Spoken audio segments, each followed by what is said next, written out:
Hello, it's Gabrielle here from Boingboing. Now, we've been asked by the Hastings Opportunity Area to help support schools who are introducing the new statutory PSHE, RSHE, and we're here to provide you with some top tips and a general overview to kickstart your progress as you introduce the new RSHE to your school.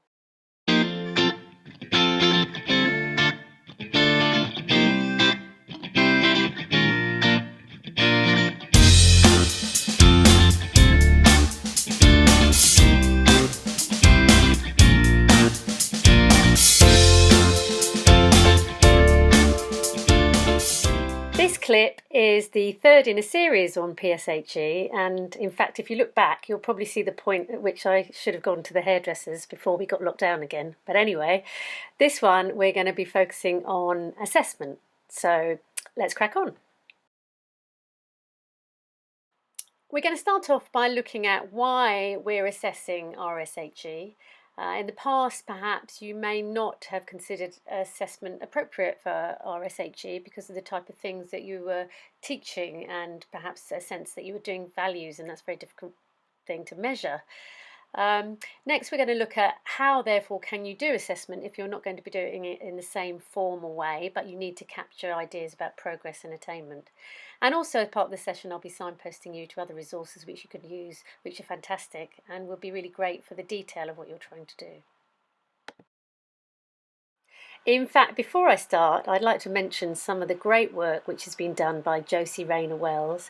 Many of you may have come across her. She's from Educated Solutions based in Norfolk, and she has done some work on behalf of the whole of East Sussex. She did some training last academic year, and she's produced some excellent resources.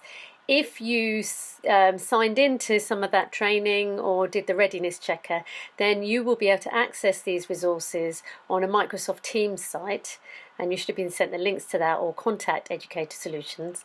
And on that Teams site there are some files which just contain everything that you might need. There's a toolkit, there's PowerPoints for you to adapt, there's lots of lesson ideas, there's schemes of work, and there's some clips also about assessment which go into more detail. So do try and access that if you can once you've got your head over.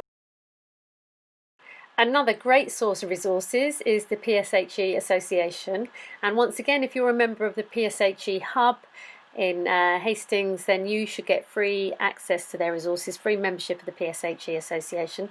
In any case, if you can't access that, then the PSHE Association have produced some free resources if you're not a member, and I'd like to draw your attention in particular to some resources they have made for teaching PSHE and including pupils with SEND. So really trying to make sure that your lessons are all inclusive. There's some great resources there, including some which will help you with assessment. So do get down to the PSHE Association as well. Let's start then with why we use assessment in RSHE. So assessment's important to ensure that what has been taught has been learnt, and that it is age and stage appropriate, that it's relevant, and it's inclusive. And the only way you're going to know that is if you try and find out what the responses are and how the pupils have picked up what you're trying to teach them. Under the new statutory guidance, there's a requirement to assess in RSHE whether or not you used to do it, and also that you have the same high expectations of the quality of pupil work as with all other curriculum areas. And not just that, but also thinking about Ofsted. Ofsted has now included inspecting RSHE and makes key judgments about the quality of education, beliefs and attitudes, personal development of pupils in your school, and all of that relates to PSHE. So they will expect teachers to be knowledgeable about pupil progress in RSHE. And it's important to remember that how RSHE is going in a school can possibly affect the grading. Some schools are now including a report on PSHE or RSHE to parents, and this reinforces the importance of the subject in the school. So now that I've convinced you that assessment in RSHE is important, if you needed any convincing, we need to think about the type of assessment which is appropriate. Because RSHE is about values and attitudes as well as skills and knowledge, it's unlikely that you will be doing the sort of formal assessments that you might do in other subjects, and probably you'll be looking to embed assessment into your subjects so that you really get a strong idea about the type of progress that the pupils are making and how you may need to adjust lessons in the future. You're probably pretty well versed in how to do assessment, but it doesn't do any harm to think about how this matches up to the type of thing you're trying to achieve in RSHE. So first of all, thinking about baseline assessments. When you do a baseline assessment, you want to check at the beginning of the lesson what pupils know about the subject you're covering, how they're thinking, what values and attitudes that they have when they arrive at the lesson or the series of lessons. And you can do things like graffiti walls, where pupils take it in turns to post words or images to do with that subject. You can get them to write their responses to a photo or read them a case study about something and to talk about what their initial responses are to that particular story. Moving on then, the next type of assessment you'll probably be looking at is formative assessment, the type of assessment that helps pupils to check their own learning or each other's learning, and that will help them to understand and develop themselves.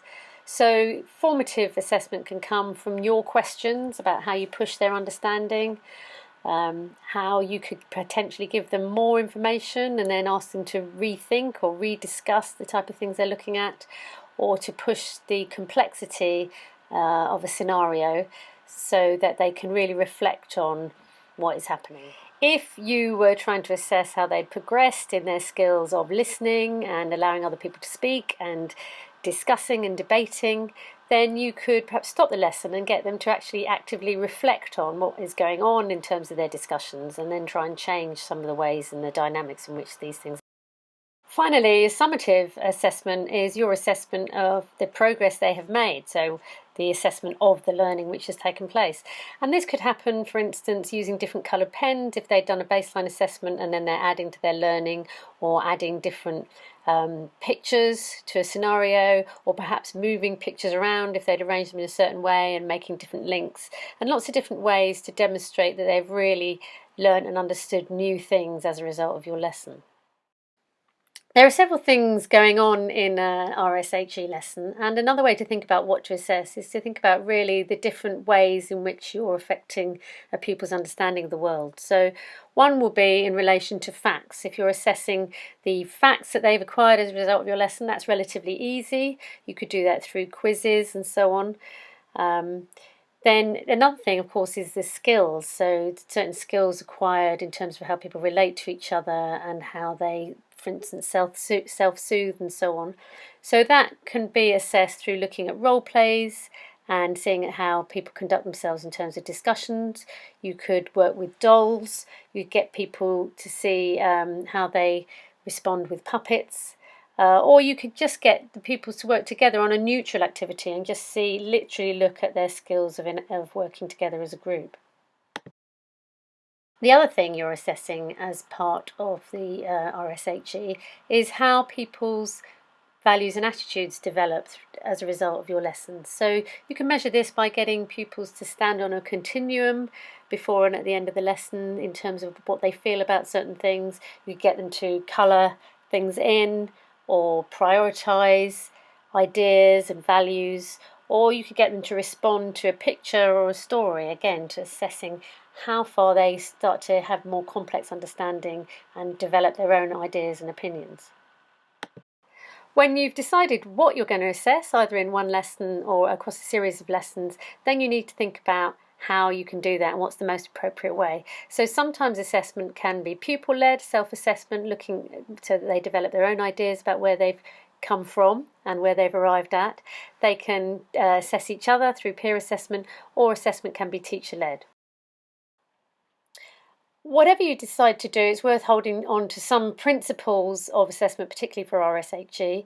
For instance, it's a really good idea to actively involve the pupils when you're assessing, to provide opportunities for pupils to give and receive feedback to you and to each other, and to collate evidence of their achievements. For instance, you might do that in their own progress file or portfolio or in other ways. And then to measure the progress in their values and skills as well as in their knowledge. So hold on to that idea about the different aspects of RSHE. Finally, as with all assessment, you need to think of a way to capture the data. So if they're not necessarily doing tests for you and so on, you need to think about how you're going to record it so you can measure the progress and also show them and show parents the progress they're making. One idea is to use floor books for the whole class and to record lots of different things, lots of different examples of their work and photos and so on of them doing things and how they're discussing and how they're organising themselves. Another is to have before and after sheets where in their books or in portfolios and so on, where you can really see changes they've made. They may have written things, additional things in different colours. You might want to have individual portfolios, as I said, or you may be recording things in reports to parents.